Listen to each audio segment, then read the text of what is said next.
here you guys are back together. Yes. When did you start the conversations about reuniting, and how long did you consider it? We talked about it a little bit, but then they talked about the money.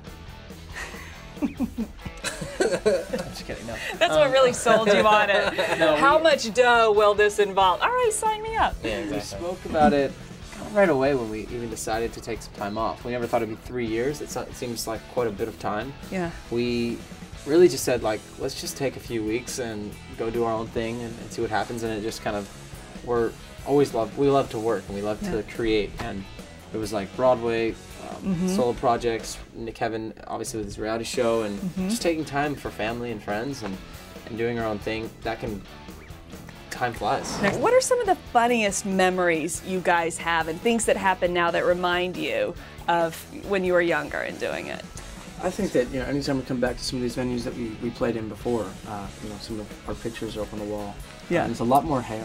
So much more hair. A lot of hair. And it's funny, you see all these like 80s bands and then us, and if you didn't know who the Jonas Brothers were or the time they were around, you would be like, oh, I missed that group in the 80s. Because our hair this long, it's like this long and like flared out, and it's a lot. Yeah. But it was so cute. Thank you. Nick, you really caused a stir with that Instagram photo, which I know was about health and to your fellow diabetics, encouraging them. But the women were out there, the girls were out there just swooning.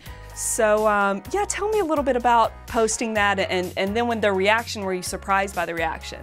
Yeah, it was. It was a surprising reaction. I did it not knowing what to expect, but it's fun to see the reaction, and more than anything, like you said, just encouraging other diabetics and people living with complications with their health and trying to live a healthy life.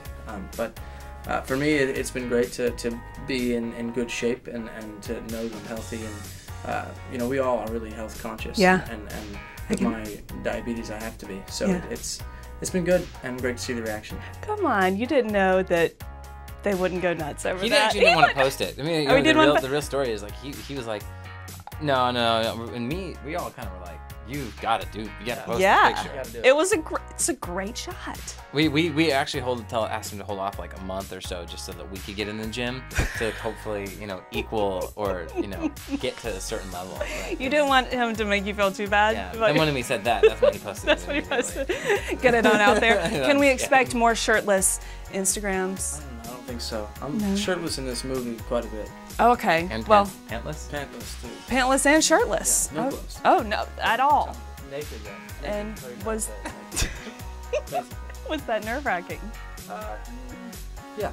Yeah. A little bit, but not really. No, director was great, and my co-star was great. So the scenes are, they're a part of the story. Yeah. The sex in the movie is important for the storytelling, and I think it's a really intense movie that I think will capture a lot of people's attention. Tell me about this new album, V, that's coming out. I know that you guys have been inspired by Frank Ocean and Bruno Mars, and you've talked about that. What was the process like, and how did you incorporate some of their music and sound?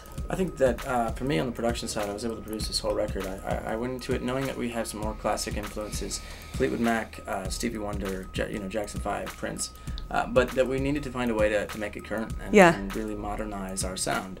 And so we were listening to Frank Ocean and Calvin Harris and some of those groups at the time, and used that as a part of it, and really love what we came out with. We found a great collaborator in this guy named Paul, who worked with Frank on some of his stuff and kind of just put us over the edge as far as growing our sound and continuing to evolve. And it was a great process making this record. Favorite song? The record, it's a song that I didn't write, but it's a song that Nick wrote with Paul that I love, and it's Love to Play Live. It's called What Do I Mean to You? Yeah. It's fun, really fun, scary song. Scary song? Yeah, I think it's something that people might be shocked by, and it's a little bit different of a sound for us.